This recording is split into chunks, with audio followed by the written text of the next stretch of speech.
आप सभी को नमस्कार। देखिए, आज के टाइम पे हर कोई सोना और चांदी की बात कर रहा है। कुछ लोग कह रहे हैं कि सोना पिछले 6 महीने में डबल हो चुका है, चांदी डबल हो चुकी है और आने वाले कुछ टाइम में सोना 2 लाख रुपए जा सकता है और कुछ अमेरिकी रिपोर्ट्स तो ये कह रही हैं कि चांदी 4 लाख रुपए और सोना 3 लाख रुपए तक जा सकता है। और इसी कारण जो लोग सोना खरीदने से रह गए थे, आज वो हड़बड़ी में सोना खरीद रहे हैं या फिर वो खरीदना चाह रहे हैं।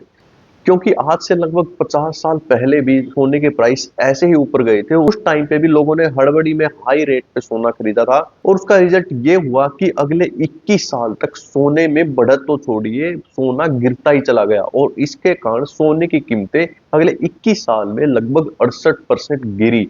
तो चलिए शुरुआत करते हैं उसी कहानी से कि 1980 में सोना इतना ऊपर क्यों गया था और क्या कारण थे कि अगले 21 साल तक सोना गिरता ही रहा और आज के टाइम पे भी क्या हम वही गलतियां कर रहे हैं जो हम 50 साल पहले कर रहे थे।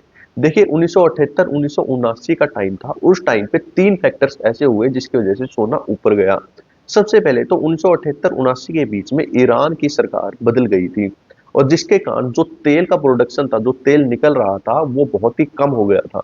इसलिए पूरे वर्ल्ड में तेल की बहुत भारी कमी हो गई थी और जिसके कारण अमेरिका जैसे देशों में भी पेट्रोल पंप पर कारों की लंबी लंबी लाइनें लगनी शुरू हो गई थी। इसीलिए जब जब भी तेल का दाम बढ़ता है तो उसके साथ बढ़ती है महंगाई, क्योंकि सामान को इधर से उधर ले जाने के लिए तेल का यूज होता है। अगर वो तेल बढ़ जाता है तो सामान को इधर से उधर ले जाने के लिए जो खर्चा आता है वो भी बढ़ जाता है, इसलिए सामानों के जो रेट है वो भी बढ़ जाते हैं। तो सबसे पहला कारण तो यही था कि तेल की कमी इतनी भयंकर हो गई थी कि सबको लग रहा था कि इतनी भयानक महंगाई वहां पे आने वाली है।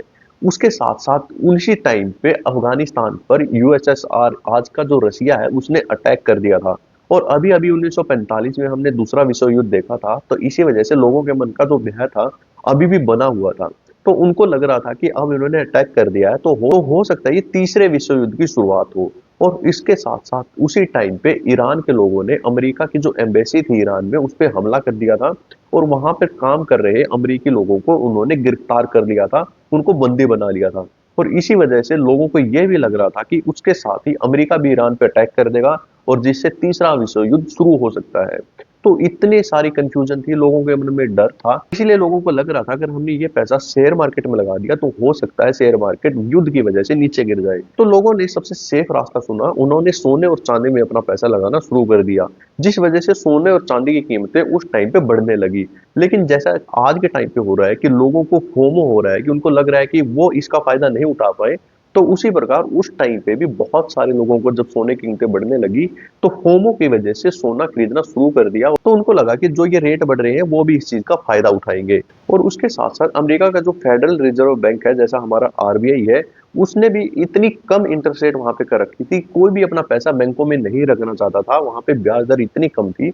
और क्योंकि ब्याज दर कम थी तो लोगों को लोन बिल्कुल सस्ते मिल रहे थे और लोन अगर सस्ते मिल रहे हैं तो लोगों के पास पैसा था, तो उसी पैसे की वजह से ज्यादा सामान खरीदा जा रहा था, जिससे महंगाई और ज्यादा बढ़ रही थी। तो इसी वजह से जो सोने और चांदी की कीमतें हैं वो लगातार बढ़ती ही जा रही थी और वो आने वाले कुछ ही साल में, लगभग एक डेढ़ साल के अंदर अंदर 1980 तक लगभग लगभग सोना डबल हो चुका था।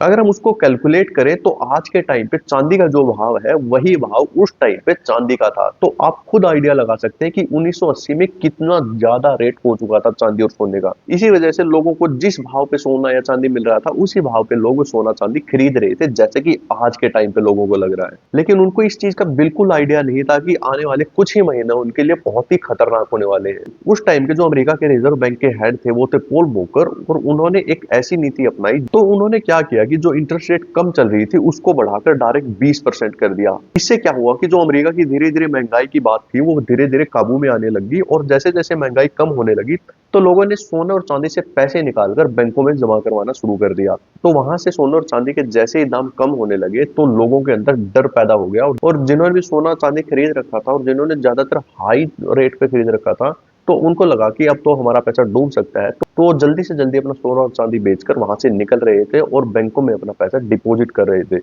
इसी कारण अगले 20 साल तक सोना गिरता ही चला गया और जो 1980 में हाईएस्ट वैल्यू के सोना और चांदी थे उससे 68% गिरकर 2001 तक जो सोना और चांदी के दाम थे वो गिरते ही रहे। लेकिन 21 साल तक जिन्होंने सोने में इन्वेस्ट कर रखा था वो सारे के सारे लोग बर्बाद हो चुके और सेम चीज आज रिपीट की जा रही है। ये तो कोई नहीं बता सकता कि आगे सोने का प्राइस क्या होगा, और बढ़ेगा या घटेगा, लेकिन वही फोमो आज भी क्रिएट किया जा रहा है, सेम चीजें आज भी रिपीट की जा रही है और लोग भर भर के सोना और चांदी खरीदना चाह रहे हैं क्योंकि उनको लग रहा है कि सोना और डबल होगा और ट्रिपल होगा। लेकिन इसका कोई भी आइडिया उनको नहीं है कि आगे क्या होने वाला है। लेकिन ये कोई भी प्रिडिक्ट नहीं कर सकता कि आने वाले दिनों में सोने के भाव क्या होंगे। आपको क्या लगता है, सोने के भाव डबल होंगे, ट्रिपल होंगे या फिर कम होंगे? आप हमें कमेंट करके बता सकते हैं। अगर आपको ये वीडियो थोड़ी भी इन्फॉर्मेटिव लगी तो चैनल को लाइक शेयर सब्सक्राइब जरूर करिए। धन्यवाद।